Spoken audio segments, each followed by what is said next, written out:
మరి ఇప్పటి వరకు కూటమి పరిపాలన ఎలా అనిపించింది? నేను ప్రెజెంట్ రాష్ట్ర అంగన్వాడీ డోక్రా ఆర్గనైజింగ్ డైరెక్టర్గా ఉన్నాను. సుపరిపాలన తొలి అడుగు చాలా బాగుంది. ఎక్కడికి వెళ్ళినా మా చంద్రబాబు నాయుడు గారు, కూటమి ప్రభుత్వం, మోడీ గారు, పవన్ సారు బాగా చేస్తున్నారని ప్రజల్లో మంచి పేరు వచ్చింది. ఇప్పుడు మటుకు ఏ ప్రాబ్లం లేదు. ఎక్కడికి వెళ్ళినా మంచి స్పందన ఉంది. ఆయన నిండు నూరేళ్ళు ఆరోగ్యంగా ఉండాలని ప్రతి మహిళ కూడా వృద్ధుల దగ్గర నుంచి పసిపిల్లల దాకా చంద్రన్న దీవిస్తున్నారు. చాలా హ్యాపీగా ఉంది. కూటమిలో చెప్పిన సూపర్ 6 పథకాలు అమలు చేస్తున్నారా లేదమ్మా? ఇది చేయటంలా చేస్తున్నారు. గత ప్రభుత్వం 13,000 ఒక ఇంటికే ఇచ్చారు. ఈ ప్రభుత్వం నలుగురున్నా ముగ్గురున్నా మగపిల్లలైనా ఆడపిల్లలైనా వేశారు. చాలామందికి వచ్చినాయి. అలాగే రైతులకి 7,000 చొప్పున వేసారు. 20,000 3 దఫాలుగా. చంద్రన్న బీమా ఇచ్చారు. చంద్రన్న ఇన్సూరెన్స్ ఇచ్చారు. మళ్ళీ అమ్మ 4,000 రూపాయల పెన్షన్ పెంచారు.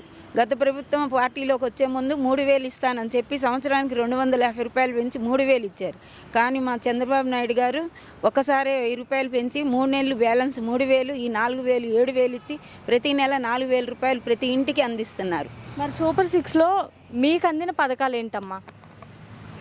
తల్లి దీవెన పథకం, వృద్ధా పింఛను, రైస్ కార్డు ఉంది. మాకు సొంత ఇల్లు లేదు. నాకు ఇన్ని సంవత్సరాలున్నా నాకు సొంత ఇల్లు లేదు. కానీ చంద్రబాబు నాయుడు గారి కొరకు మేము ఇప్పటికీ కష్టపడుతూనే ఉంటాం. ఆయన ఆరోగ్యంగా ఉండాలా, వెంకటేశ్వర స్వామి దీవెనలు ఆయనకి ఎప్పుడూ ఉంటాయి. మా లోకేష్ బాబు, మా భువనేశ్వరమ్మ హ్యాపీగా ఉండాలా. పార్టీ కొరకు మేము కష్టపడతాం. అమ్మ, మరి కూటమి ప్రభుత్వంలో మరి ప్రతి ఒక్క హామీ అమలు చేస్తున్నా కూడా గత ప్రభుత్వం వాళ్ళు ఈ కూటమి ప్రభుత్వంలో అసలు ఏమీ చేయట్లేదు అని చెప్పి మరి పదే విమర్శలు చేస్తూనే ఉన్నారు కదా.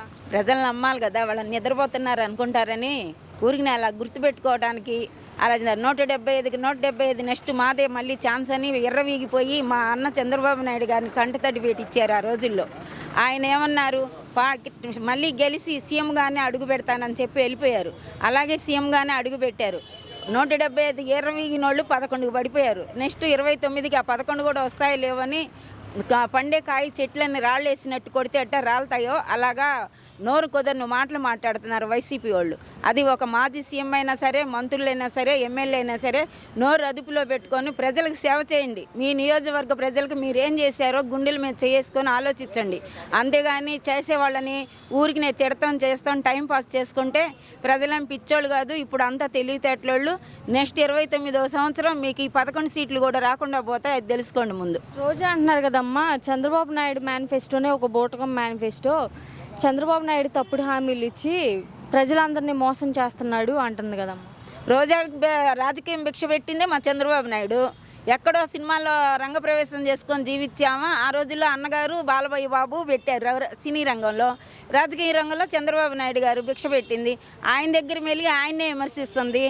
ఆమె చిట్టా కూడా ఇప్పుతారు, ఆమెని వదిలిపెట్టరు. ఆమె మన నియోజకవర్గంలో ఆమె ఏం చేసిందో అది తెలుసుకోమని ముందు. ఫ్రీ బస్సుల మీద మీ అభిప్రాయం ఏంటి? చాలా బాగుందండి. నేను కూడా ఫ్రీ బస్కే వస్తున్నాను. ఇక్కడికి వచ్చినప్పుడు అందరూ చాలా బాగుంది అని చెప్తున్నారు. కానీ నేను తెలియనట్టు కూర్చుంటున్నాను.